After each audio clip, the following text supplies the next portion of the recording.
জামালপুরে বিএনপির মনোনয়ন প্রত্যাশীর কর্মীর উপর হামলা, প্রতিবাদে বিক্ষোভ মিছিল ও সমাবেশ। জামালপুর থেকে শরীফুল ইসলাম ঝকনের তথ্যচিত্রে দেখুন বিস্তারিত। জামালপুর ৩ আসনের ধানের শীষের মনোনয়ন প্রত্যাশী মোহাম্মদ সাদিকুর রহমান সিদ্দিকী শুভর কর্মী সমর্থকদের ওপর হামলার ঘটনা ঘটেছে। এতে আহত হয়েছে অন্তত ৮ জন। জানা যায়, গতকাল রাত ৯:৩০টার দিকে মেলান্দাহ উপজেলার চরপলিশা তালতলা মোড়ে এ ঘটনা ঘটে। এই হামলার ঘটনার প্রতিবাদে আজ শুক্রবার জামালপুরের মেলান্দাহ উপজেলায় বিক্ষোভ মিছিল ও সমাবেশ অনুষ্ঠিত হয়েছে। বিকেলে উপজেলার ঘোষেরপাড়া ইউনিয়নের ছবিলাপুর গ্রাম থেকে একটি বিক্ষোভ মিছিল বের করা হয়। মিছিলটি উপজেলার বিভিন্ন সড়ক প্রদক্ষিণ করে। মিছিল শেষে মেলান্দাহ উপজেলা পরিষদ অডিটোরিয়াম প্রাঙ্গণে বিক্ষোভ সমাবেশ অনুষ্ঠিত হয়।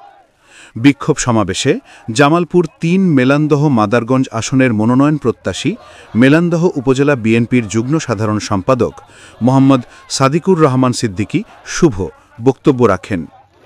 আমাদের বাড়ি ফেরার পথে চরপলিশার তালতলা মোড়ে একদল দুর্বৃত্ত আমাদেরকে অস্ত্রশস্ত্র নিয়ে হামলা করে। আমার সহযোদ্ধাদের মধ্যে অনেকেই আহত হয় এবং জামালপুর জেনারেল হসপিটালে তাদেরকে অ্যাডমিশন করায়।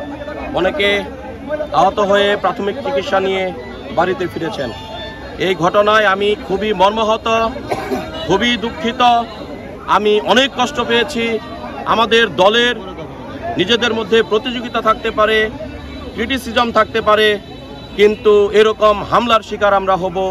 স্বৈরাচার পরবর্তী সময়ে নিজেদের দলের মধ্যে এরকম একটা নিন্দনীয় হামলার শিকার হব, এটা আমার কল্পনায় ছিল না।